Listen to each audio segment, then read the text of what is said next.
Hello friends, तो आज हम लेकर आए हैं सीडीपी का प्रीवियस ईयर का क्वेश्चन प्रैक्टिस। तो कल हमने ईवीएस का क्वेश्चन करवाया था, तो आज हम ईवीएस का 15 नंबर का कंटेंट का क्वेश्चन कराया था, तो आज हम सीडीपी का 15 क्वेश्चन करेंगे। तो अगर यदि आप हमारे चैनल पर नए हैं तो चैनल को सब्सक्राइब कर लीजिए और बेल आइकन को भी प्रेस कर लीजिए। तो चलिए शुरुआत करते हैं, देखते हैं हमारा पहला क्वेश्चन क्या है। तो हमारा पहला क्वेश्चन है कि विविध पृष्ठभूमियों के अधिगमकर्ताओं को संबोधित करने हेतु एक अध्यापक को डैश। तो हम इसका ऑप्शन पढ़ लेते हैं कि क्या है ऑप्शन दिया हुआ कि सभी के लिए मानकीकृत आकलनों का इस्तेमाल करना चाहिए। तो जहाँ पे भी आपको मानकीकृत दिखे तो वो निगेटिव वर्ड है, तो उस पर हमें वो हमारा आंसर नहीं हो सकता है, क्योंकि वो मानकीकृत जो वर्ड है वो निगेटिव है। सेकंड हमारा ऑप्शन है कि ऐसे कथनों का इस्तेमाल करना चाहिए जो नकारात्मक रूढ़िबद्ध धारणाओं को मजबूत करे। तो हमें नकारात्मक रूढ़िबद्ध धारणाओं को मजबूत नहीं करना है, तो ये भी हमारा नहीं होगा। थर्ड है विविधता संबंधी मुद्दों पर बातचीत टालनी चाहिए। तो हमें किसी भी संबंध पे बातचीत को टालना नहीं है, हमें किसी भी मुद्दों पे बातचीत को बढ़ावा देना है, तो ये भी नहीं होगा। चौथा ऑप्शन है विविध व्यवस्थाओं के उदाहरण लेने चाहिए। तो ये हमारा सही होगा, क्योंकि एक अध्यापक को विविध व्यवस्थाओं से उदाहरण लेना चाहिए, क्योंकि एक अच्छे अध्यापक को अपने आसपास से उदाहरण लेने से विषय वस्तु ज़्यादा से ज़्यादा प्रासंगिक होती है। तो हमारा इसका आंसर हो जाएगा ये 4 नंबर। तो हम नेक्स्ट क्वेश्चन देख लेते हैं। हमारा नेक्स्ट क्वेश्चन है कि समस्या समाधान क्षमताओं को किस प्रकार सुसाध्य किया जा सकता है। तो समरूप के इस्तेमाल को बढ़ावा देकर, तो हमें पहला ही सही लग रहा है कि समरूप का मतलब है कि जब कई सारी वस्तुओं मिलकर एक समूह बना लेते हैं, जैसे कि कई सारे पेड़ मिलकर किसी जंगल का या एक वन का निर्माण कर लेते हैं, उसी तरह से समरूप जो है वो कई सारी वस्तुओं से मिलकर एक समूह बनता है, उसको समरूप कहते हैं। तो इसके इस्तेमाल को हमें बढ़ावा देना है। बाकी को ऑप्शन पढ़ लेते हैं। विद्यार्थियों में डर की भावना पैदा करना, तो हमें विद्यार्थियों में डर की भावना पैदा नहीं करना है। लगातार अभ्यास और कार्यान्वयन पर जोर देकर, तो अभ्यास या प्रैक्टिस जैसी बेस्ड हमें अधिगम नहीं करवाना है। और एंड चौथा है कि समस्याओं के हल हेतु अस्थायी प्रक्रिया का इस्तेमाल को बढ़ावा देना, तो हमें कभी भी अस्थायी प्रक्रिया का इस्तेमाल नहीं करना है, तो इसलिए इसका आंसर पहला ही हो जाएगा। नेक्स्ट क्वेश्चन देख लेते हैं। हमारा नेक्स्ट क्वेश्चन है कि अधिगम कठिनाइयों से जूझते छात्रों की जरूरतों को संबोधित करने के लिए एक अध्यापक को क्या नहीं करना चाहिए। तो यहाँ पे निगेटिव नहीं करना चाहिए दे दिया है। तो जब भी आप जिस भी क्वेश्चन में पढ़े कि नहीं करना चाहिए, तो आप अपना कान खड़ा जरूर कर लीजिएगा, क्योंकि ये ना बहुत ही ज़्यादा कंफ्यूज करता है कि इसमें निगेटिव है, तो इसका आंसर भी निगेटिव ही होगा। तो चलिए ऑप्शन पढ़ लेते हैं। व्यक्तिगत शैक्षिक योजना बनाना, तो ये बिल्कुल सही है कि हमें योजना बनाना, व्यक्तिगत योजना जरूर हमें बनाना चाहिए। सेकेंड है शिक्षा शास्त्र और आकलन की जटिल संरचनाओं का प्रयोग, तो हमें कभी भी जटिलता का प्रयोग नहीं करना है। एक अध्यापक को छात्रों के लिए जटिलता का प्रयोग नहीं करना है, हमें हमेशा सरलता का प्रयोग करना है। तो हमारा ये वाला आंसर हो जाएगा। तीसरा है दृश्य श्रव्य सामग्रियों का इस्तेमाल। तो दृश्य श्रव्य सामग्रियों का इस्तेमाल हमें करना है कि जो देखने वाले वस्तु होते हैं और जो सुनने वाले होते हैं, तो उसका इस्तेमाल हमें करना है। दूसरा है चौथा है कि रचनात्मक शिक्षा शास्त्रीय उपागमों का इस्तेमाल, तो इसका भी ये भी हमें करना है। तो इसका आंसर यही दूसरा ही हो जाएगा कि इसका प्रयोग हमें कभी भी नहीं करना है, जटिल संरचनाओं का प्रयोग हमें नहीं करना है। नेक्स्ट क्वेश्चन है हमारा कि संरचनात्मकता की पहचान का प्रमुख लक्षण क्या है। अति सक्रियता, असतर्कता, कम परिज्ञानता या बोधगम्यता या अपसारी चिंतन। तो ये ऊपर के तीनों ही नहीं होंगे, अपसारी चिंतन होंगे, क्योंकि सृजनात्मकता का मतलब होता है कल्पनाशीलता। तो अगर किसी के सामने कोई समस्या आती है और उसके समाधान के लिए उसके अंदर एक से अधिक हल अगर वो सोच पाता है, तो इस प्रकार के चिंतन को अपसारी चिंतन कहा जाता है। तो इसलिए इसका आंसर जो है वो अपसारी चिंतन हो जाएगा, ये 4 नंबर हो जाएगा। नेक्स्ट क्वेश्चन देख लेते हैं। निम्न में से अध्यापन अधिगम का सबसे प्रभावशाली माध्यम कौन सा है। बिना विश्लेषण के अवलोकन, तो हमें बिना विश्लेषण के अवलोकन नहीं करना है। अनुकरण या नकल, ये भी हमें नहीं करना है, नकल हमें कभी भी नहीं करना है। तीसरा है विषय वस्तु को यंत्रवत याद करना, तो अधिगम में हमें रोट लर्निंग को बढ़ावा नहीं देना है, इसलिए याद करने वाला अगर कहीं भी ऑप्शन है तो वो निगेटिव है, उसको हमें नहीं लगाना है। फोर्थ नंबर है संकल्पनाओं के बीच संबंध खोजना, तो ये सही है कि संकल्पनाओं के बीच संबंध खोजना, यानी कि संकल्पना का मतलब आप अवधारणा कह सकते हैं या कॉन्सेप्ट कह सकते हैं, तो उसके बीच संबंध खोजना, तो ये हमारा पॉजिटिव है, तो ये हमारा आंसर हो जाएगा इसका 4 नंबर।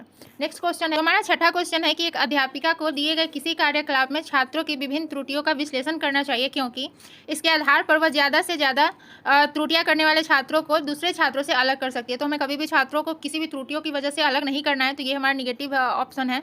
दूसरा है अधिगम केवल त्रुटियों के शोधन पर निर्भर है, तो अगर कभी भी हमें केवल शब्द दिख जाए तो ये जो है वो निगेटिव वर्ड है, तो हमें केवल जहाँ भी दिखे तो वो हमारा निगेटिव आंसर होगा, तो ये हमारा नहीं होगा।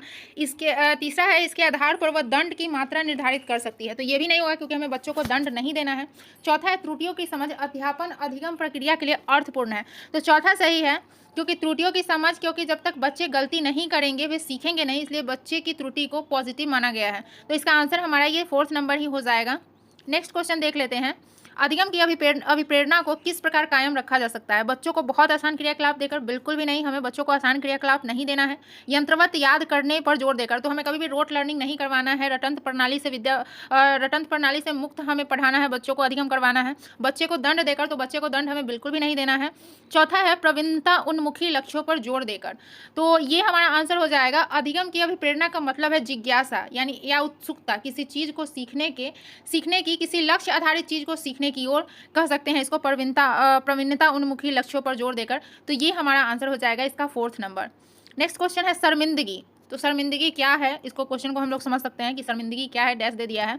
तो इसका ऑप्शन पढ़ लेते हैं कि बच्चों को अधिगम हेतु अभिप्रेरित करने के लिए बहुत प्रभावशाली है। बिल्कुल भी नहीं, अगर बच्चों में शर्मिंदगी रहेगी तो वो कभी भी बहुत किसी चीज़ को सीखने के प्रति कभी भी बहुत प्रभावशाली नहीं होगी उनके लिए। दूसरा है कि शर्मिंदगी के प्रभाव को अध्यापन अधिगम प्रक्रिया में बारंबार पैदा करना चाहिए। बिल्कुल भी नहीं, ये भी नहीं होगा। तीसरा है कि का संज्ञान से कोई संबंध नहीं है। संज्ञान से बिल्कुल संबंध है, जब तक अगर शर्मिंदगी रहेगी। संज्ञान का अर्थ है जानना या समझना, तो अगर शर्मिंदगी रहेगी तो बिल्कुल भी बच्चे किसी चीज़ को जान या समझ नहीं पाएंगे। चौथा है कि का संज्ञान पर नकारात्मक प्रभाव पड़, तो संज्ञान का अर्थ होता है जानना या समझना। तो अगर बच्चों में शर्मिंदगी रहेगी किसी चीज़ को पूछने में तो उसके संज्ञान पर नकारात्मक प्रभाव पड़ेगा ही। तो इसलिए इसका आंसर ये 4th नंबर हो जाएगा। नेक्स्ट क्वेश्चन देख लेते हैं। नेक्स्ट क्वेश्चन है कि अधिगम का संरचनात्मक विचार यह सुझाव देता है कि ज्ञान की संरचना में बच्चे सक्रिय भूमिका निभाते हैं। पहला ही हमें सही लग रहा है कि बच्चे सक्रिय भूमिका निभाते हैं। बाकी ऑप्शन हम पढ़ लेते हैं। बच्चे पूर्ण रूप से पाठ्य पुस्तक पर निर्भर रहते हैं। बिल्कुल भी नहीं, पूर्ण रूप से पाठ्य पुस्तक पर ही निर्भर नहीं रहते हैं। बच्चे अपने आसपास से भी अपने ज्ञान की रचना करते हैं। तीसरा है बच्चों की कोई भूमिका नहीं होती। ये तो बिल्कुल ही गलत है, बच्चों की सक्रिय भूमिका होती है, पहला ऑप्शन ही है। चौथा है कि बच्चे पूर्ण रूप से वयस्कों पर निर्भर रहते हैं। तो ये भी नहीं होगा, पूर्ण रूप से सिर्फ वयस्कों पर निर्भर नहीं रहते हैं। तो इसका आंसर ये पहला ही हो जाएगा। बच्चे सक्रिय भूमिका निभाते हैं ज्ञान की संरचना में, यही इसका आंसर हो जाएगा पहला। नेक्स्ट क्वेश्चन देख लेते हैं। अधिगम के लिए निम्न में से कौन सी धारणा उपयुक्त है? प्रयासों में से कोई फर्क नहीं पड़ता, असफलता अनियंत्रित है। तीसरा है योग्यता सुधार्य है। चौथा है योग्यता अस्थायी है। तो इसमें तीसरा हो जाएगा योग्यता सुधार्य है। सुधार्य का अर्थ है जब किसी चीज़ को सीखना जीवन पर्यंत चलने वाली महत्वपूर्ण प्रक्रिया है, जो कि जन्म के बाद ही प्रारंभ हो जाती है और हम जीवन भर कुछ न कुछ सीखते रहते हैं, तो उससे हमारी योग्यता में सुधार जरूर होता है। तो इसका आंसर ये 3rd नंबर हो जाएगा। नेक्स्ट क्वेश्चन है हमारा कि निम्न में से कौन सी परिपाटी विद्यार्थियों के संकल्पनात्मक समझ में बढ़ोतरी करने में सहायक है? फर्स्ट है बारंबार परीक्षाएं। तो बिल्कुल भी नहीं, बारंबार परीक्षाएं नहीं। दूसरा है अन्वेषण और संवाद। ये बिल्कुल सही है, अन्वेषण और संवाद। अन्वेषण का मतलब होता है खोज, किसी चीज़ को खोजना, तो खोज आधारित। और संवाद का मतलब होता है चर्चा, तो चर्चा आधारित परिपाटी। और परिपाटी को आप पद्धति समझ सकते हैं। तो जो ये है अन्वेषण और संवाद पर आधारित जो परिपाटी है, तो वो संकल्पनात्मक समझ को बढ़ावा देती है। तो हम इसका आंसर हमारा हो जाएगा ये 2 नंबर। नेक्स्ट क्वेश्चन हम देख लेते हैं। नेक्स्ट क्वेश्चन है बच्चों को सीखने में कठिनाई होती है जब अधिगम सामाजिक संदर्भ में हो। तो अगर अधिगम सामाजिक संदर्भ में हो तो वो बिल्कुल भी कठिनाई नहीं पैदा करेगी। आप देख सकते हैं कि ऊपर में ना जो क्वेश्चन है वो निगेटिव है, तो इसका आंसर भी निगेटिव में ही होगा।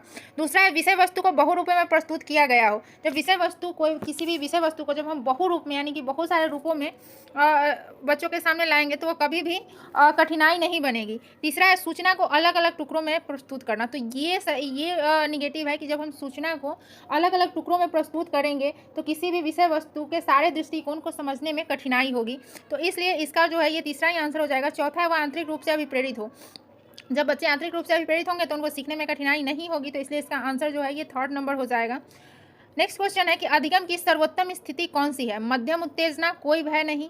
तो जहाँ पे भय नहीं है वो ऑप्शन बिल्कुल सही होगा कि, और बाकी तीनों ही नीचे जो है कोई उत्तेजना नहीं, कोई भय नहीं। तो इसमें कोई भय नहीं है, लेकिन जब कोई उत्तेजना ही नहीं रहेगी, कोई जिज्ञासा ही नहीं रहेगी तो बच्चे कैसे सीखेंगे?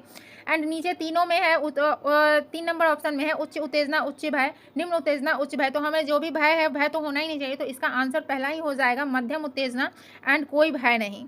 नेक्स्ट क्वेश्चन हमारा है बच्चों के विकास की व्यक्तिगत विभिन्नताओं को किस प्रकार प्रतिरूपित किया जा सकता है?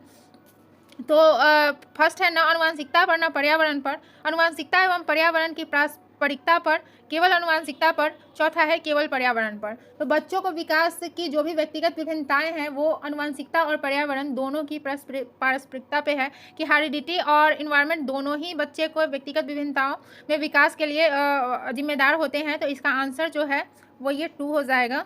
नेक्स्ट क्वेश्चन हम देख लेते हैं। हमारा नेक्स्ट क्वेश्चन है, एक कार्य के दौरान साइना स्वयं से बात कर रही है, वह कार्य को किस प्रकार प्रगति कर सकती है? लेव वाइगोत्स्की के भाषा और चिंतन के बारे में दिए गए विचारों के अनुसार इस तरह का व्यक्तिगत वाक्य क्या दर्शाता है? तो ये प्राइवेट स्पीच के बारे में बात हो रही है। व्यक्तिगत वाक्य को प्राइवेट स्पीच भी कहा जाता है, जिसका इस्तेमाल कोई भी व्यक्ति खुद को किसी काम को संचालित करने के लिए करता है। तो आत्म केंद्रित नहीं होगा, मनोवैज्ञानिक विकास नहीं होगा, संज्ञानात्मक अपरिपक्वता भी नहीं होगा। इसका आंसर ये 4th नंबर हो जाएगा, स्वनियमन। तो ये 4था नंबर इसका आंसर हो जाएगा। तो आज के लिए 15 क्वेश्चन ही, फिर हम कल हम इसके बाकी जो 15 क्वेश्चन बच्चे हैं 30 क्वेश्चन में, तो उसका हम कल करेंगे। तो वीडियो आप लोग अपना स्कोर हमें कमेंट बॉक्स में नीचे कमेंट जरूर करना। कल मैंने ईवीएस का वीडियो बनाया था, आज मैंने सीडीपी का बनाया है। एंड आप लोगों को कैसा लगा वीडियो ये भी कमेंट करके ज़रूर बताइएगा, और अच्छा लगा हो तो लाइक कीजिएगा, कमेंट कीजिएगा, चैनल को सब्सक्राइब जरूर कीजिएगा। मिलते हैं फिर नेक्स्ट वीडियो में, कल के वीडियो में, जो कि मैं इसके आगे के 15 क्वेश्चन करवाऊंगी। तब तक के लिए बाय बाय।